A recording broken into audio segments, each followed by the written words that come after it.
İyi günler arkadaşlar. Kanalımıza hoş geldiniz. Bugün yine sizler için yepyeni videolarla karşınızdayım. İki başarılı oyuncularımız Elçin Sangu ve Barış Ardus'tan güzel paylaşımlarını sizler için hazırladık.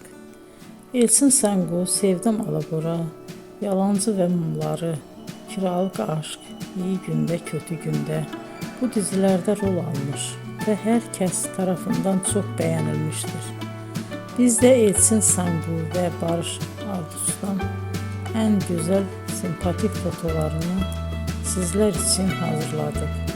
Bu karelerin devamını istiyorsanızsa emeğe saygı olarak kanalımıza abone olup yorum yazmayı unutmayın arkadaşlar. Teşekkür ederim.